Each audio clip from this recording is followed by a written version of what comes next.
1971 ഇന്ത്യയും പാകിസ്ഥാനും തമ്മിൽ നടന്ന യുദ്ധം സമകാലീന ലോകത്തിൽ ചരിത്രത്തിൻ്റെ ഏറ്റവും നിർണായകമായ സംഭവങ്ങളിൽ ഒന്നായിരുന്നു. ആ സമയത്ത് ഇന്ത്യയുടെ പ്രധാനമന്ത്രിയായിരുന്ന ഇന്ദിരാഗാന്ധി ലോകം മുഴുവൻ പുരുഷ നേതൃത്വം നൽകി വഹിച്ചിരുന്ന രാഷ്ട്രീയ രംഗത്ത് ഒരു സ്ത്രീ. അവൾ എടുത്ത ധൈര്യവും തന്ത്രപരമായ തീരുമാനങ്ങളും ഇന്ത്യയുടെ ഭാവിയെ തന്നെ മാറ്റിയെഴുതി. കിഴക്കൻ പാകിസ്ഥാനിലെ പാകിസ്ഥാൻ സൈന്യം നടത്തുന്ന ക്രൂരതകളുടെ പശ്ചാത്തലത്തിൽ ലക്ഷക്കണക്കിന് ബംഗ്ലാദേശ് നിവാസികൾ ഇന്ത്യയിലേക്ക് അഭയം തേടിക്കഴിഞ്ഞു. ഈ അഭയാർത്ഥി പ്രശ്നം ഇന്ത്യയെ അടിമുടി ബാധിച്ചു.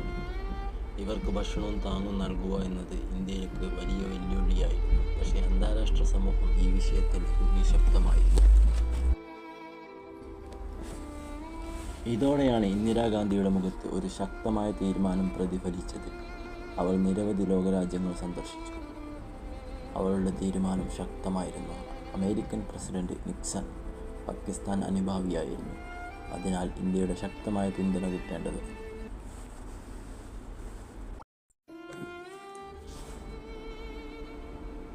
അമേരിക്കൻ പ്രസിഡന്റ് നിക്സൺ പാകിസ്ഥാൻ അനുഭാവിയായിരുന്നു. അതിനാൽ ഇന്ത്യയുടെ ശക്തമായ പിന്തുണ കിട്ടേണ്ടി വന്നത് റഷ്യയിൽ നിന്നായിരുന്നു. 1971 ആഗസ്റ്റിൽ ഇന്ത്യയും റഷ്യയും തമ്മിൽ ഒരു പ്രധാന കരാർ ഒപ്പുവെച്ചു, ഇന്തോ-സോവിയറ്റ്. ഇതിൻ്റെ പശ്ചാത്തലത്തിലാണ് ഇന്ത്യ സുരക്ഷിതമായ യുദ്ധത്തിലേക്ക് പ്രവേശിച്ചത്. ഡിസംബർ 3, 1971 പാകിസ്ഥാൻ ഇന്ത്യയുടെ പടിഞ്ഞാറൻ അതിർത്തിയിൽ ആക്രമണം നടത്തി.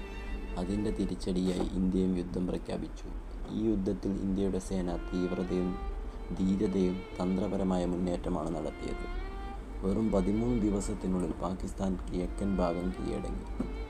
ധാക്കയിൽ പാകിസ്ഥാൻ സേന കീഴടങ്ങി. പുതിയ ഒരു രാഷ്ട്രം പിറന്നു, ബംഗ്ലാദേശ്. ഈ വിജയത്തിൻ്റെ പിന്നിൽ നേതൃത്വത്തിൻ്റെ ധൈര്യവുമായി തീരുമാനമുണ്ടായിരുന്നു.